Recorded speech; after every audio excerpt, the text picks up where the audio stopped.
Hello, everyone, and welcome to the latest installment of Intellects in Conversation podcast.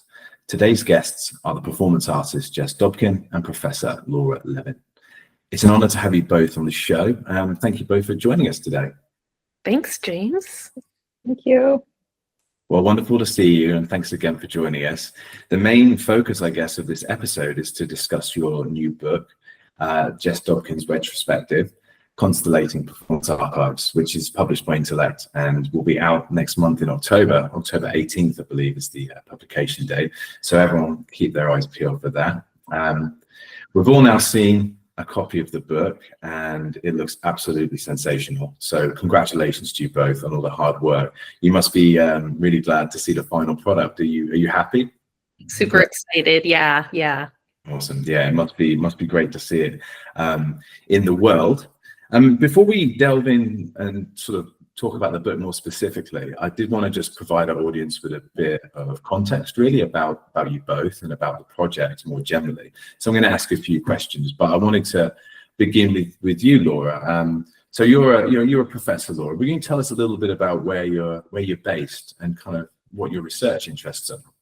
Sure. So I'm a professor in the theater, dance, and performance department at York University, and also wear a couple of different hats here. I'm director of a research center called Sensorium, which is focused on arts-based research and work with Jess on a project called Hemispheric Encounters, which is a large grant that looks at performance as a tool for social change in the Americas. And my research interests focus broadly on contemporary theater and performance art. And I've been a huge fan of Jess's work for many, many years and have taught her work in a variety of classes. So it was a dream to be able to edit a book celebrating everything that she is. Awesome. And so I guess you kind of started this process as a fan, by the sounds of it, as well as kind of an educator. I'd say as a collaborator. Okay. Yeah, we've collaborated on a number of different projects over the years. I would not say I started the process. The book really came out of an incredible retrospective on Jess's work that was staged at the Art Gallery of York University in 2021, and that was curated by Emily Changer. I was a dramaturg or a performaturge for the show, and then we talked after the show was done about doing a book that was certainly about the show, but also more broadly about larger questions regarding performance art archives. So you were obviously familiar with Jess's work, but that was the first time that you ended up meeting each other in that sort of professional encounter. No, we've known each other for a really long time. So I met Jess in 2009, I think. I was teaching a class on the politics of performance art. Cool. And I invited Jess to come and speak about her work because I was really intrigued, having read about it. Actually, a colleague of mine there was an article in the newspaper about a notorious performance, as it was framed in the newspaper, that Jess did many years ago, called the Lactation Station Breast Milk Bar. And I thought it sounded incredible. And so I invited her to come and speak with our students. And then Jess and I went out for lunch afterwards and we had a very deep conversation, and then became friends and eventually artistic collaborators, research collaborators. So we've kind of known each other for, I don't know, 15, 16 years. Yeah. Awesome. Well, thanks, Laura. So I think it's really nice to hear these kind of genesis stories of how people kind of meet, especially when they work on such a potent project as this. So that's really cool to know how you guys got to know each other and began that collaborative process. And Jess, I want to ask you a little bit about your own, the way you see yourself and your practice. And I guess I'm familiar with you, probably mostly through the lactation station. That was kind of how I encountered your work first and foremost. And then obviously since working on the book, I've gone back and checked out a lot of the other projects that you've been involved with and the works that you've produced over the years. Yeah, and I think words like notorious and activist and things definitely kind of associate around the work that you've produced. So I wanted to just ask you a little bit about that. I guess you're known for your playful and provocative practice as a performer, but also an activist, a curator, a community leader. And I can hear from some of the things that Laura's been saying that kind of corroborates that. So how do you define yourself and your own practice? How do you see yourself in your work? Can you maybe tell us a little bit about your practice and your performances? Sure. And in some ways I try not to define myself and kind of stay in a space of always evolving and having a kind of openness about what my practice looks like. But I really think about an artistic practice as practice. And one of the incredible aspects of my long time relationship and collaboration with Laura has been about artistic practice and research and community, and this kind of less of a focus in some ways on production, or the production being these sort of outcomes of these research questions that we've held and continue to carry. That's been kind of at the heart of my what has continued to drive me and inspire me, is that curiosity that we've shared and kind of cultivated together for so many years.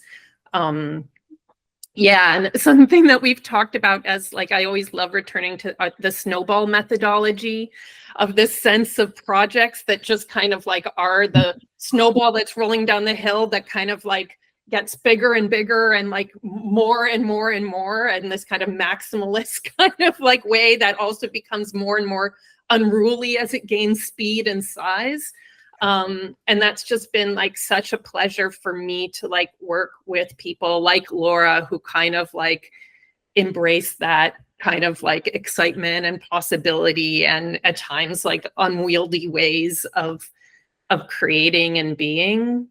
So yeah, so working with Laura has always been that for me. And also this way of working that really is so much grounded in relationship.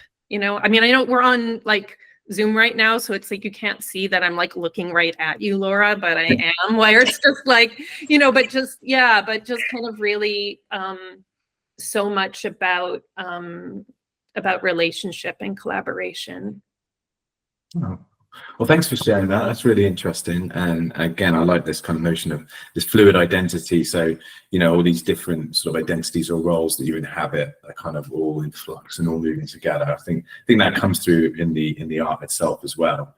And it seems like activism is pretty important to you. And what does that sort of entail for you, Jess?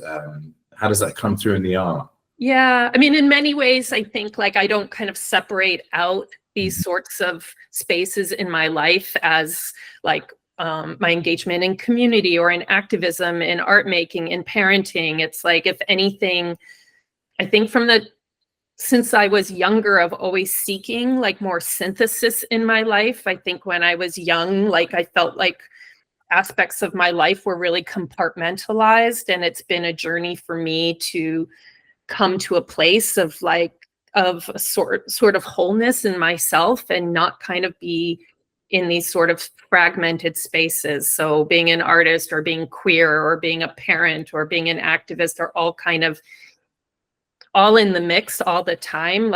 Some of the work that I've been doing and I've been doing with Laura has been around gathering recently. And even that to me is kind of something that feels very political in a sense right now of what does it mean for us to come together to gather. The obstacles to that right now, there are all kinds of challenges around the notion of gathering and also of its importance and like just the necessity of it in this time to create spaces for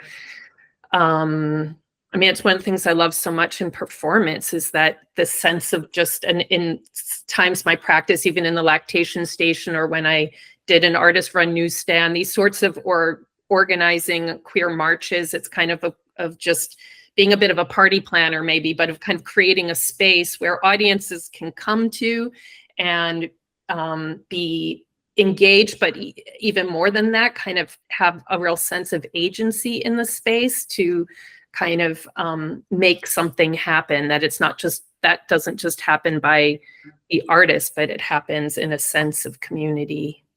Yeah, that's a really nice point.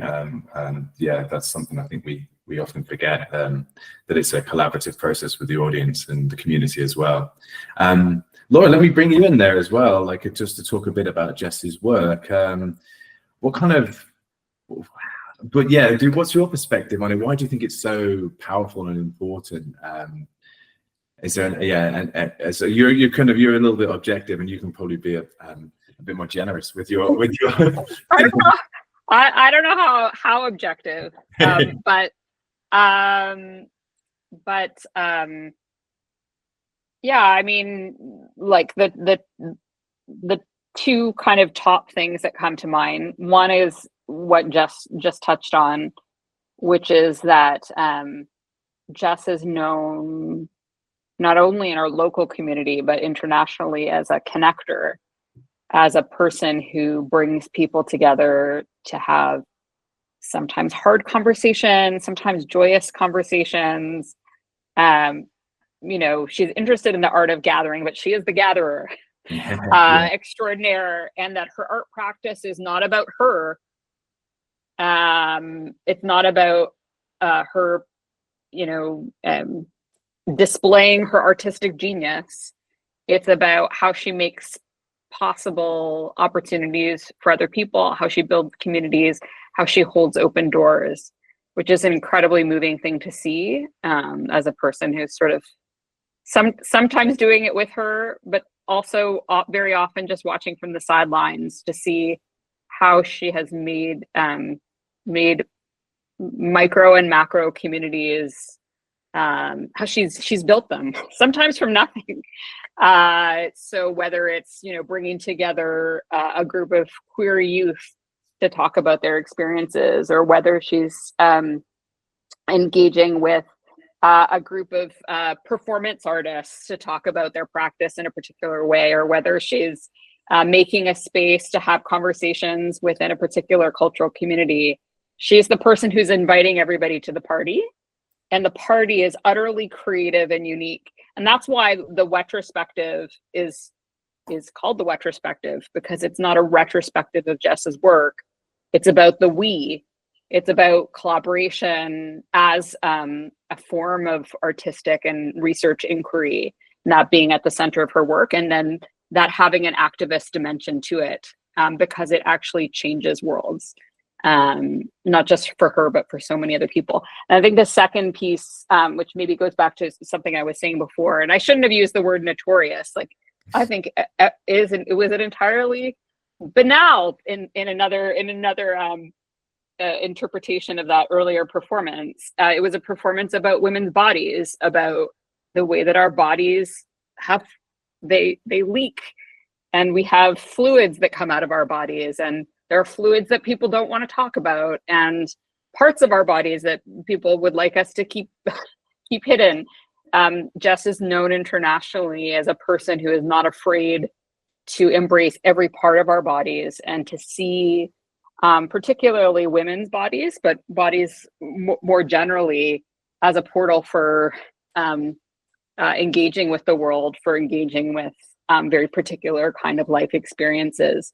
And there's something incredibly celebratory about that, but also hard for some people to watch, to engage with. So, you know, when I said notorious, it's because when she made a tasting menu of donor breast milk in a gallery. It really pissed off some conservatives. Can you imagine? Who, this was several years ago, but they're, using it, who wanted to use it as an example of, everything that has gone wrong with the arts, and why are we funding this kind of work? And meanwhile, for other people like me, who were, a couple years after this, I believe, experiencing major problems with breastfeeding, it was so meaningful to just say, like, oh, there's an artist who actually thinks that this topic matters, that the way that people experience their bodies in relation to breastfeeding is like a life-changing thing. For me, it was hard for me to do it. For other people, it was easy, but then there were other kinds of issues around it.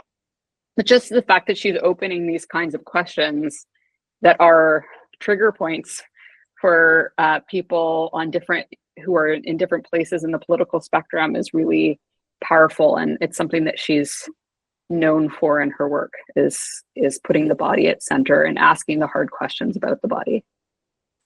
Would you agree, Jess? That's something that you care about? It's something I care about. A lot. So there is some writing about the body in the book as well. There's a lot of body in the book. There's a lot of body. Well, thank you, Laura. I think that's a really, really great description, actually, and you've really covered some interesting ground there. And I definitely want to ask you a few questions based on that, but let's just pause for a second. We're talking about Jess's work, but of course, Jess has a really good website. I know you make a few jokes about your website, but a lot of the work is available there for people to check out, or at least to build an understanding of. So, Jess, what's your website, or where would you direct people if they wanted to check out your work? Yeah, it's interesting that you say that. I do have a website that's just jessdobkin.com, but I'm actually in a process of changing and evaluating my website, because one of the questions I've been asking in my artistic practice is about the relationship of live performance and documentation and archive, and something that feels so unsatisfying to me about kind of conventional artist websites, where it, especially in terms of documenting live performance, that just to see a still image and a short description doesn't really reflect necessarily what the project was, and accepting that disconnect. But these questions that Laura and I, again, have both been asking, in a way, is so much what we were bringing to our process in the book, was thinking about well, how else can a website perform? How else can a book perform, that not just for the sake of breaking convention, but for the sake of exploring performance in a way, and the different kinds of spaces and formats that that can express something that is live, I guess I'll say. No, that's. I'm glad you made that connection, because that for me was one of the key things that comes out of the book and out of the work. So I guess in terms of the website, watch this space, because it sounds like there's exciting things planned for the future. But this does take me on nicely to ask the question. So, what is Jess Dobkins' Wetrospective? It's obviously a book now that's part of the project, but it's intimately connected to the 2021 retrospective. So I just wanted to kind of ask you both, was it always your intention to produce a book, and what is this notion of the retrospective? And let's just delve into the book, really. I don't know, Laura, if you wanted to perhaps start. I think there was always the idea to do a book out of the exhibition. That's right, Jess. Mm-hmm. I think it was kind of always there.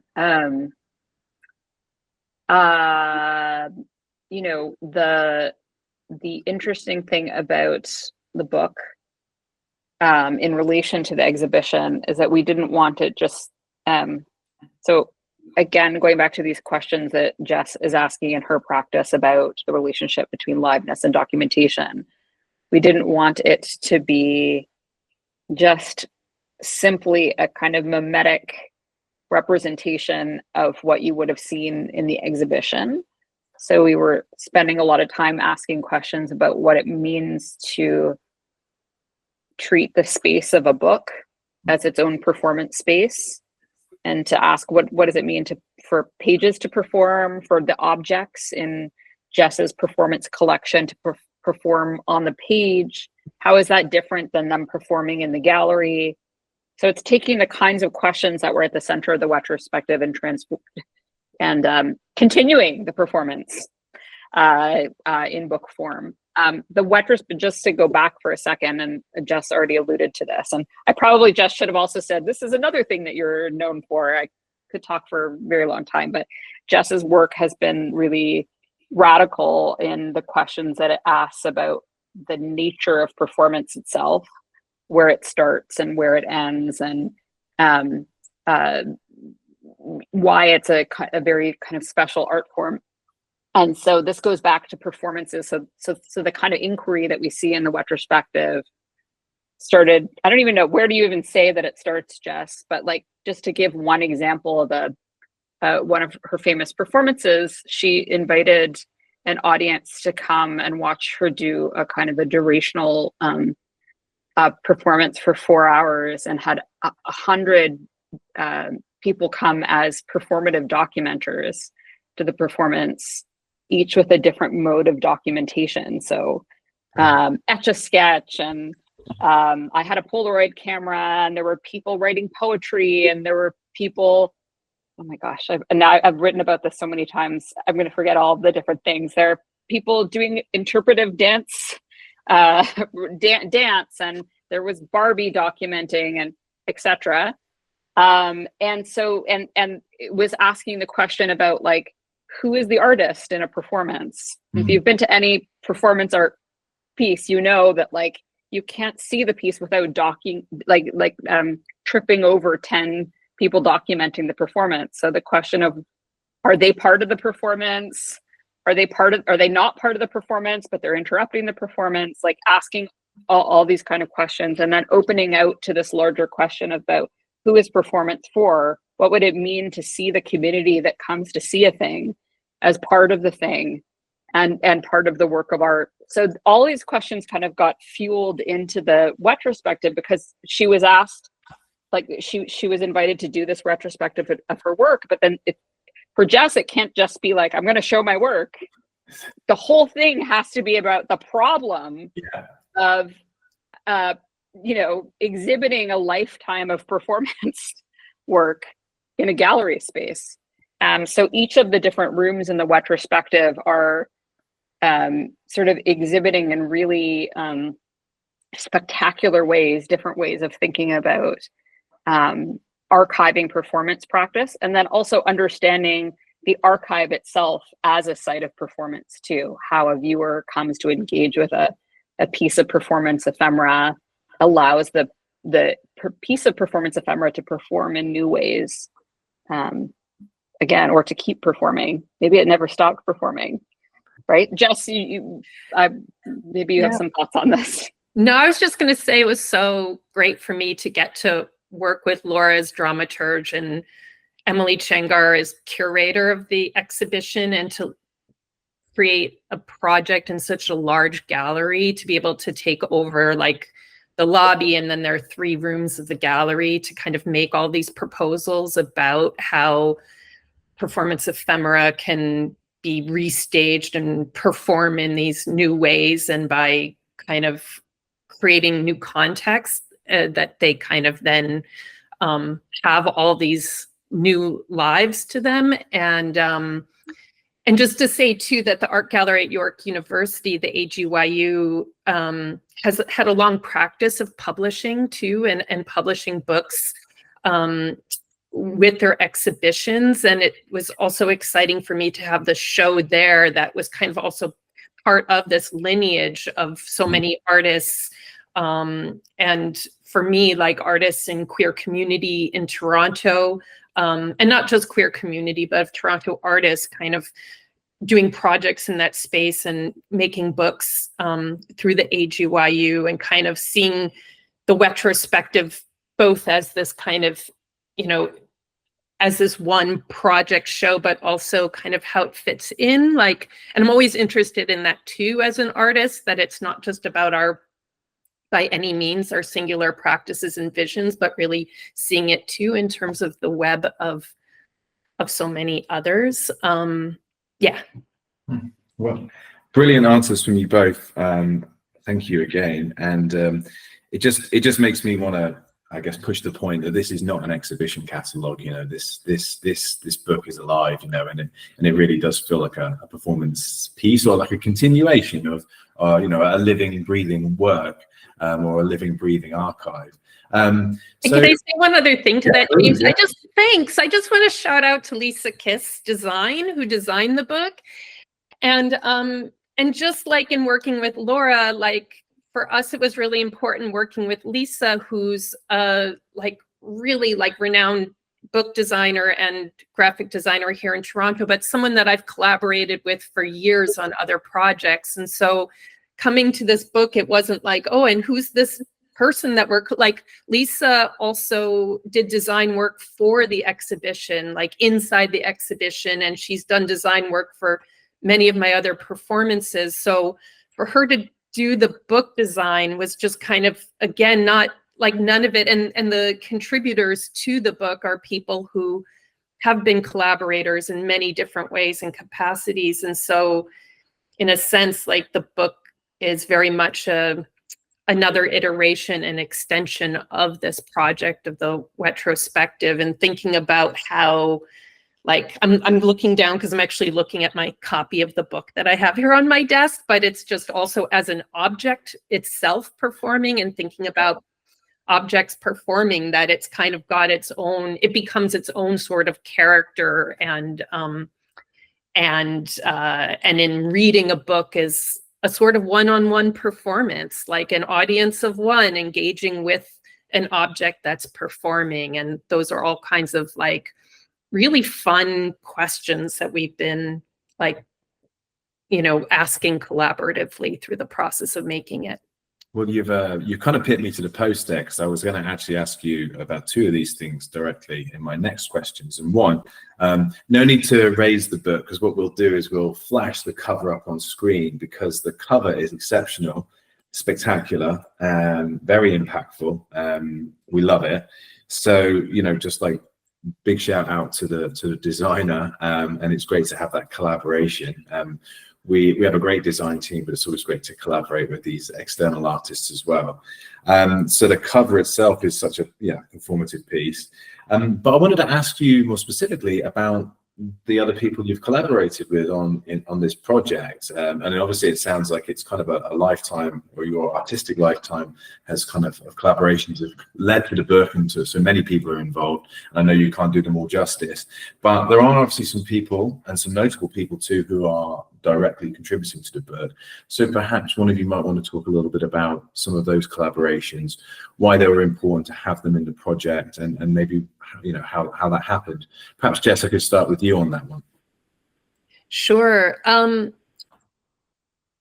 One of the things that I did at the beginning of working on the exhibition was kind of drawing out, like hand drawing, a kind of wild map, Venn diagram, like image of collaborators that I've worked with, like through the many decades, and collaborators in kind of more like, you know, academic or formal contexts, and also the collaborators of my child, of my lovers, of, you know, audiences and friends, and just kind of, again, pointing to this kind of like, that's not specific to me, that I think is true for all of us, of kind of looking at all of these points of connections of people in our lives and how they inform and support what we do. But specifically, like, I'm just so thrilled about the people who've contributed work to this book, both writers, artists, photographers, again, who are all people that I've admired, been in like collaboration and relationship with in many different ways, and also where so many of them are also connected to each other in this kind of web.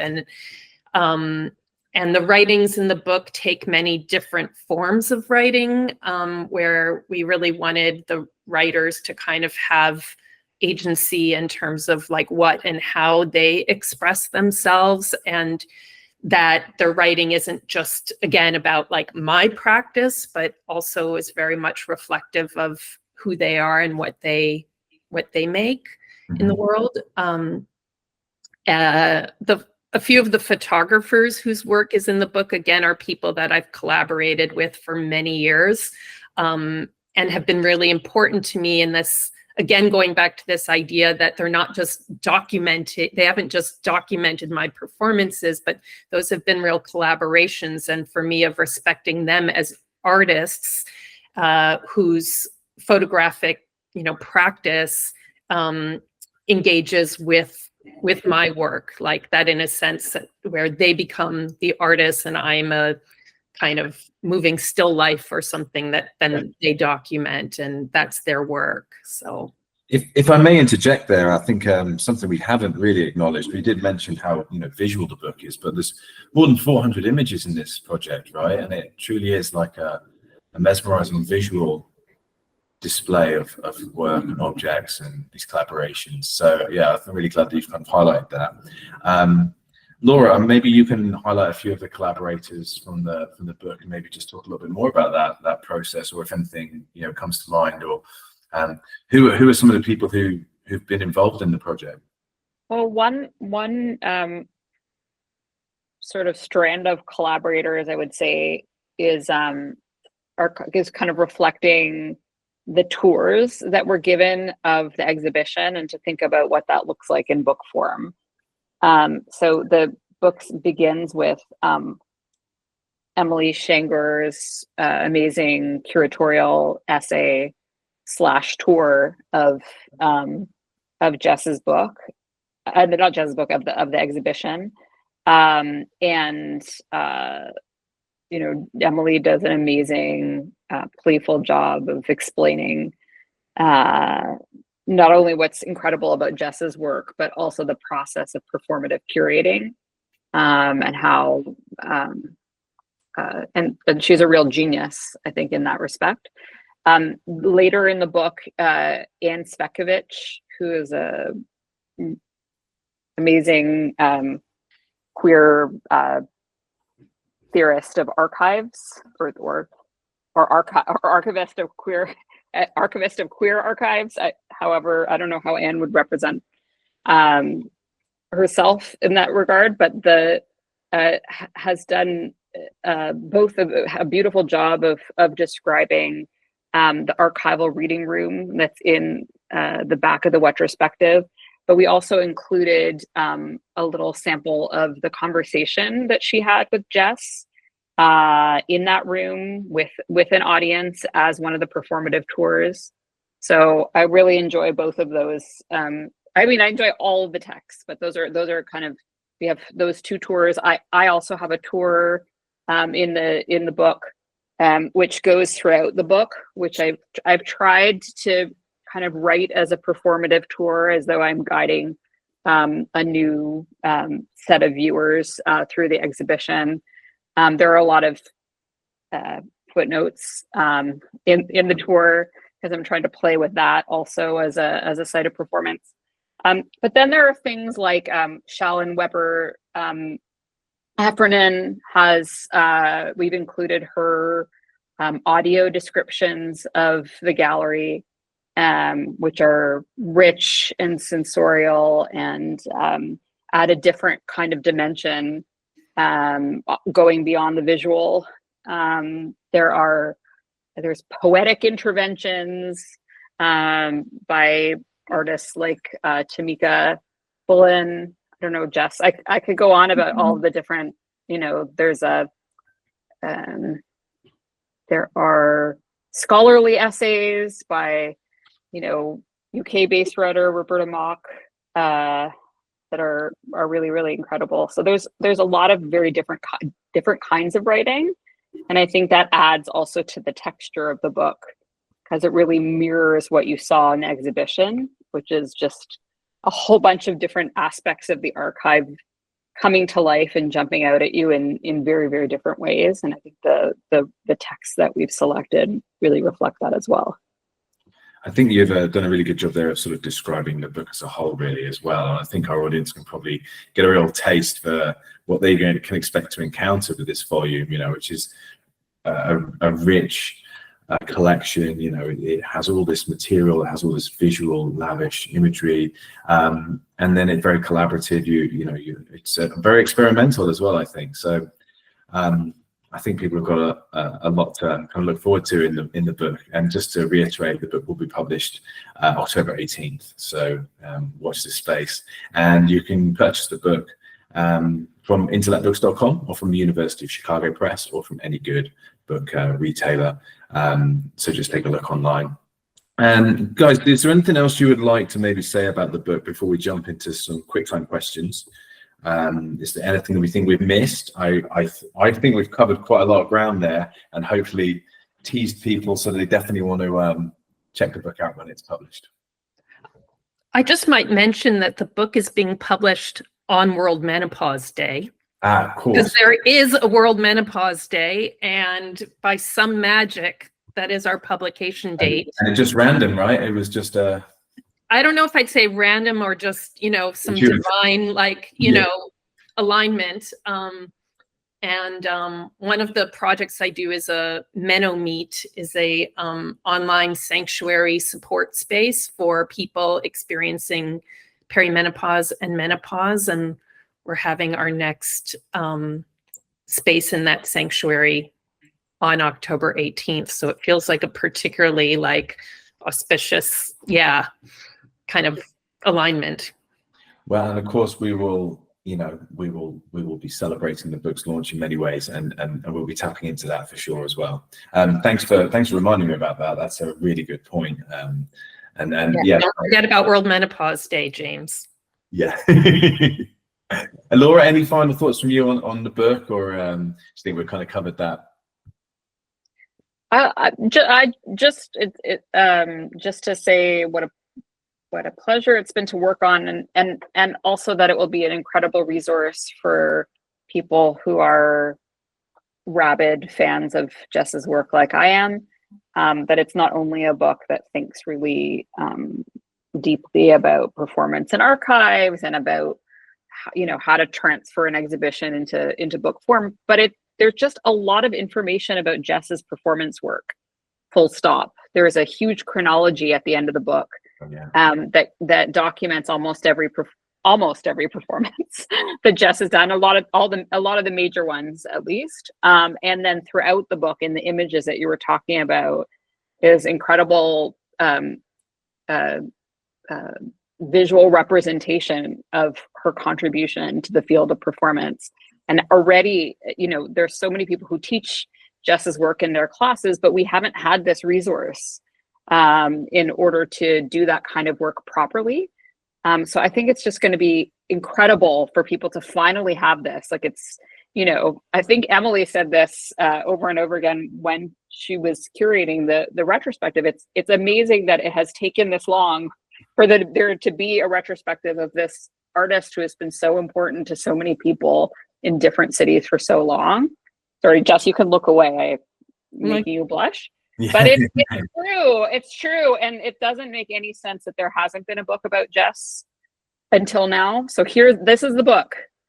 And we really hope that people will, we know that people will be teaching it, and we're excited that this resource is finally out there for all the people who love performance art and want to grow up to be just like Jess.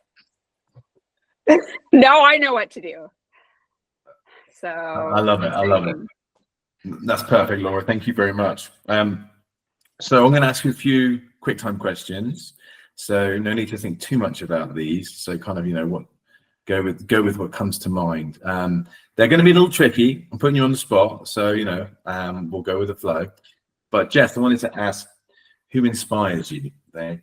be an artist, could be a person in your life, but who do you take inspiration from, alive or dead? I'm gonna, I don't know how to do quick fire anything, That's Jane. fine. Like, I'm just like, let me spend some time thinking on that. Like, but I think right now I would say like I'm inspired by movements, not as much about, I mean, individuals inspire me. I'm inspired by like, you know, young children and elders, like in terms of people that we don't like, who are kind of on the margins of that median that we don't really hear from. But I think right now I'm thinking so much like collectively, like thinking about being inspired by what we can do together and not just as individuals. That's a cool quick time answer as far as I'm concerned. No, that's great. And Laura, how about you? Anything you're taking inspiration from at the moment? Jess inspires me. I want to be like Jess when I grow up. I like that. Doubling down on that point. It's true. One. It's true. Why search for anyone else? And what about, you know, contemporary working artists? Are there any artists? I know there's many out there, and it's almost unfair. But is there anyone working that you know you've kind of recently seen that you're really like, wow, that's cool, that's different? Jess? I'm going to shout out to one artist that Laura and I both work with, is Juma Periri, who's an artist in Brazil, but and their work is like, they're an artivist. So really, like, their art and activism is so truly like fused, and their work of the body, of environmental activism. I mean, Laura can probably speak even more to their work, but we've been very lucky for Juma to come to Toronto a couple of times for work that we're doing through Hemispheric Encounters, and Juma's about to come again for the 7A11D International Festival of Performance Art.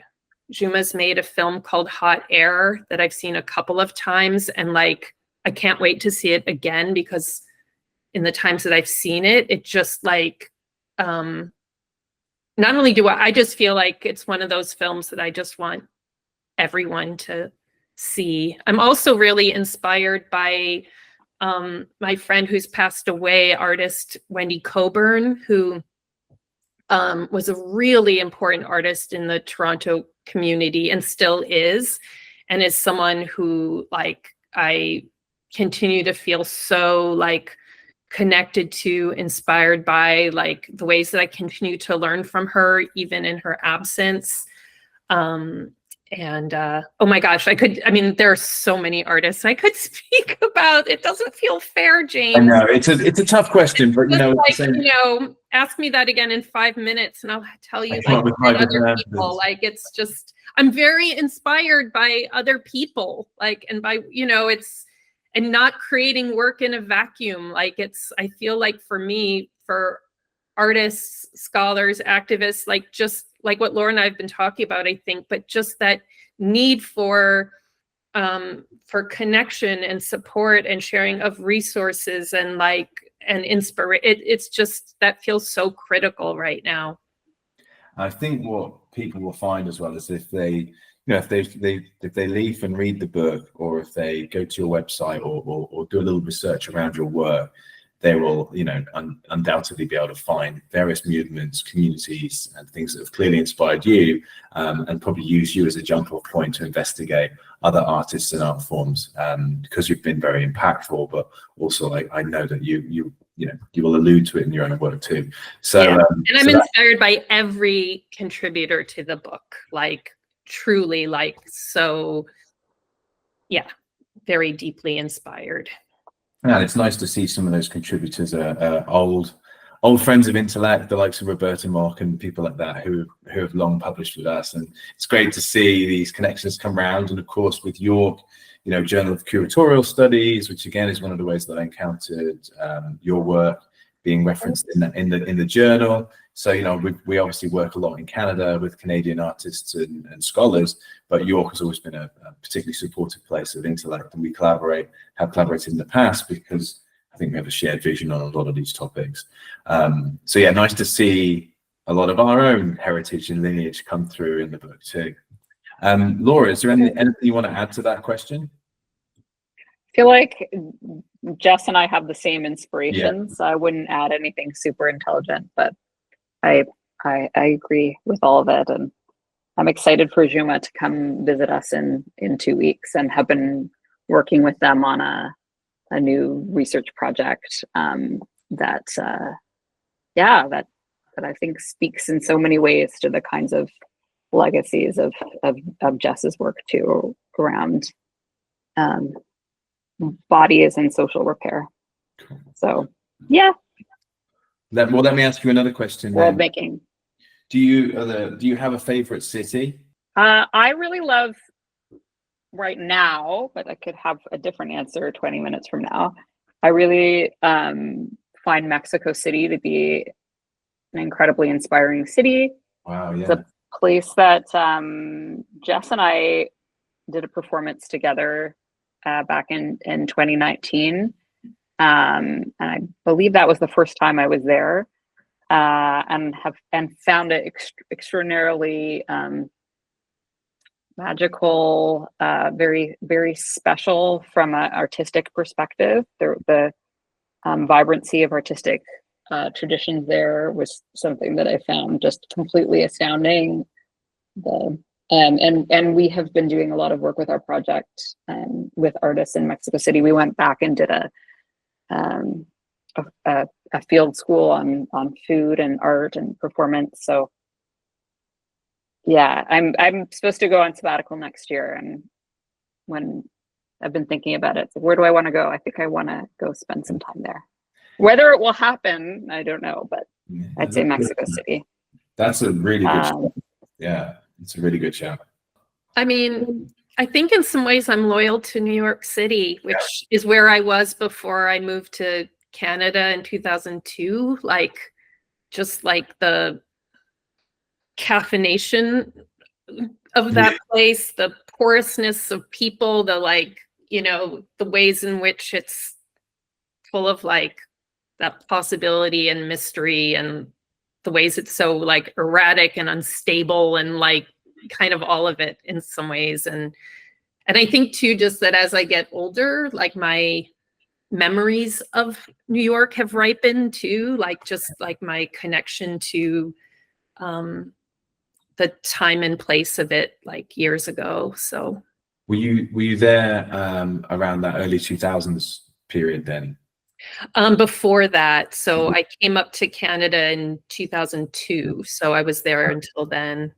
So you almost missed that. I mean, that was an amazing time to be in New York in the sort of late 90s. The 90s. I mean, like when New York was New York, you could say that's what New Yorkers would say, I guess, anyway. But also that it's interesting that early 2000s, when obviously post 9/11, when you get that mass migration of artists and people leaving the Lower East Side and moving to Brooklyn, and then you get like all these kind of warehouses and things happening in Brooklyn. And I know, because of my age, I know quite a few people who were involved in that migration, that creative migration.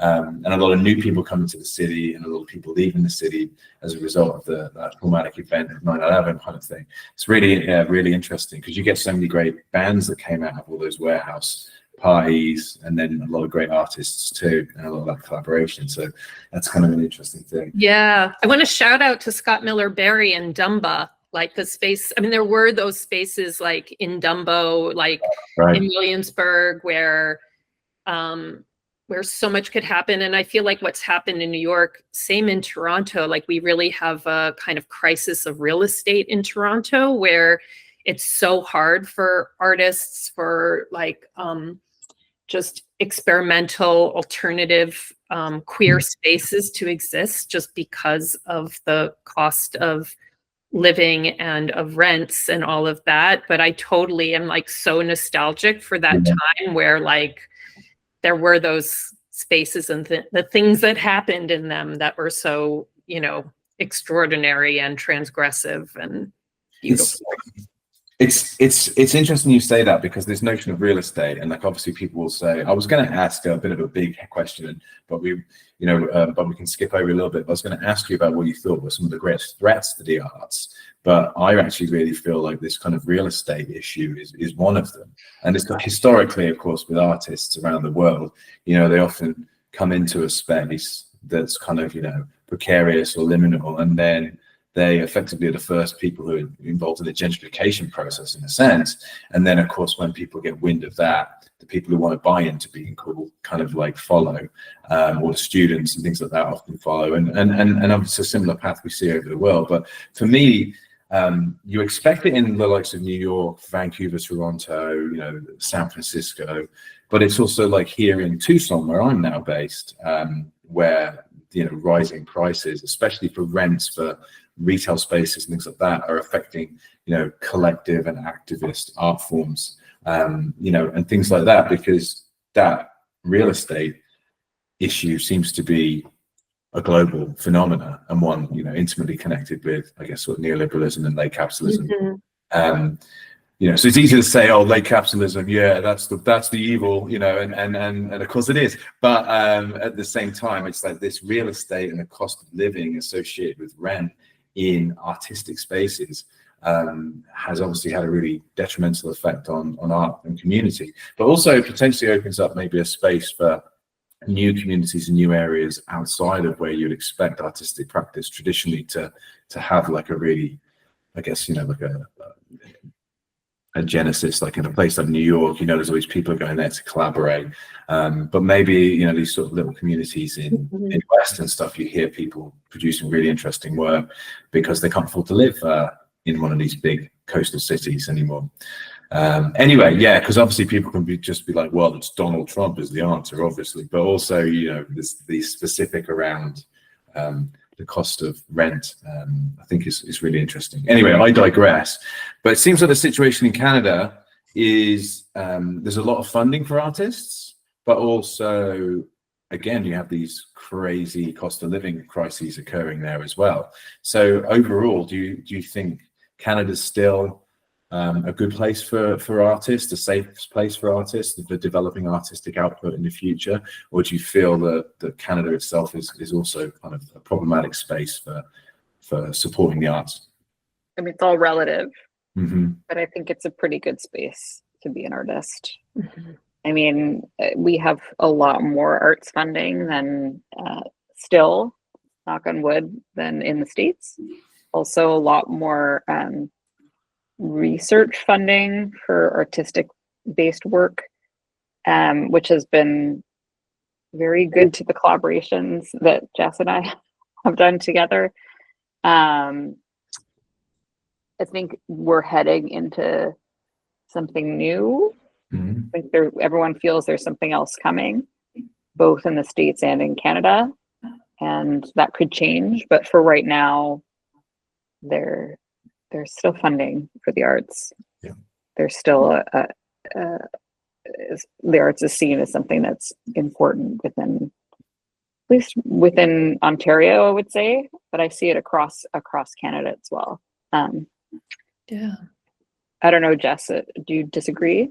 No, I agree. And just to say that the Wetrospective book was also made possible by support from the Canada Council for the Arts, the Ontario Arts Council, Fado Performance Arts Center, Hemispheric Encounters. Like, I mean, in a sense, like this book in many ways is a we of like, of working collaboratively and collectively to make a big vision happen. So, but I do agree, Laura, with what you're saying. I mean, I think we're in a very fragile time, like here in Canada and else. I mean, I feel like that's just kind of, there are a lot of things that are changing and sort of uncertain right now. But I feel really lucky to be here in Canada and working as an artist here.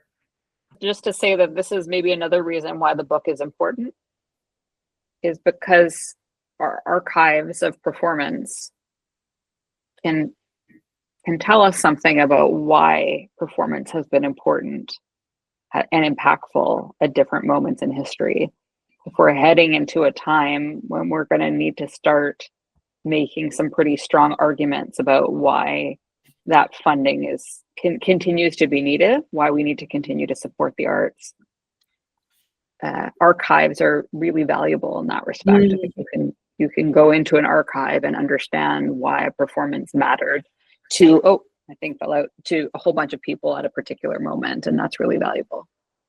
Yeah, I think that's a really, really good point. And just as a positive, mentioning all those different funders and everything, actually all these kind of like artistic projects like the Wetrospective, they're all possible when people collaborate together. And if you've got a few pots of money and a few pots of different expertise, you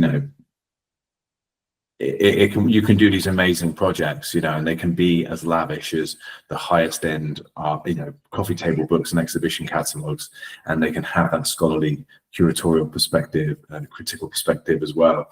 But yeah, it's amazing what you can achieve in a really tricky market, and a precarious market, as long as people are able to come together and collaborate. So I think these communities around arts are really, really important too, and this book's a great example of that, both in terms of what's contained within the book, but also in how it was funded and how it was produced and how we have collaborated to produce a book like this. So I think that's really important. And we're so grateful to both the arts funders and the research agencies and AGYU and all the people we've mentioned before, but also to groups like Gatto Performance Art Center, who really helped with funding a huge part of this book, and we haven't mentioned them as well, but there are also these kinds of community organizations that can be, as you say, a small piece of that kind of larger picture that enables these kinds of histories to get told. So absolutely agree with what you said. Well, I've definitely taken up a lot of your time. I really, really appreciate both of you giving us so much time today. It's been absolutely wonderful having you on the podcast and having this conversation. I can't wait to get the book out there in the world. And just a reminder to everyone, checking out the podcast, checking out this episode, the book will be available on World Menopause Day, October 18th, and you can check it out on intellectbooks.com. That's the best place to go and find out more information, and do a bit of research around Jess and Laura, of course, and you'll find a lot of wonderful work out there. But I just finally, as a last question for you both, just wanted to ask, what are you both working on, either collaboratively or what's next for you both? Right now, I'm trying to get my 3-year-old to sleep through the night. That's a good project. Good luck with that one. So I'm taking a course on how to lovingly. I mean, I'm not joking. No. So I'm working on a bunch of different projects. I'm continuing to do a lot of work with this project I was telling you about that I collaborate with Jess on, called Hemispheric Encounters, where we have collaborators throughout the Americas making work, and we have a show happening in 2 weeks at the 7A. One show is at the 7A11D Festival that Jess is doing with Shallon and Joyce, who are both contributors to the book. We have another piece that's at the Rutas Festival that is organized by Natalie Alvarez, that I'll be performing in as a online hacker hacking a policy document on Canada's role in the Americas. Cool. So I'm at a rehearsal for that tomorrow night. So that's something that's taking up a lot of my time right now, and also working on a big project called Connected Minds, which is focused on kind of the growing enmeshment of humans and machines following COVID, but also in the context of the AI revolution, and have been doing a lot of work in that context. Also to think about the role that digital technology can play in advancing the arts. And Jess's, also another feature of Jess's book that we didn't talk about, was is the incredible augmented reality app that you encountered in the back of the exhibition, which is also represented in the book, where you could use augmented reality to conjure magically past performances out of thin air, triggered by different things in the room. And so that kind of immersive work is really inspiring to me, and I'm doing some work in that area as well. Jess? Yeah, some of what Laura said, and putting together launch events for the book. And in the spirit of the exhibition and the book, and now thinking about the launches, we're again asking, like, what can a book launch event be? And how do we want to kind of play with that form to think about it in a way that's also performative, and that kind of like activates like these kinds of questions and values that we've been talking about. And then I'm working on a new kind of large installation project that in some ways comes out of the Wetrospective exhibition and the project I did, the Welcome Collection, and thinking again about performance in a gallery space. And that for me, it's like, after doing a lot of work in black box theaters where the audience is seated and the performer is kind of in motion on stage, and then kind of, I mean, this is very simplistic to kind of think about it this way, but kind of flipping it where in a gallery where the audience is kind of moving throughout the space and the installation is more stationary, and like kind of like playing with those different forms of like how an audience moves, how an installation moves or is stationary, and I'm just kind of developing this project like kind of with some of those questions. I think those questions of audience performing in a sense in a space. That's fascinating. That stuff always really excites me. So I look forward to hearing more about that in due course. Well, that's it from me. So I just wanted to say thank you again, Jess and Laura, for joining us today. It's been an absolute pleasure. Thanks for sort of deconstructing the book, and thank you for talking about your work collaboratively. And it's been an absolute pleasure. Thanks so much again for your time, and I look forward to seeing you both in due course at one of these launch events. Thanks so much, James. Thanks so much. Totally appreciate it. Thanks for the conversation and your questions. And for intellect support. We really appreciate it. So much. Yeah, looking forward to the parties. Yeah, right. Party season.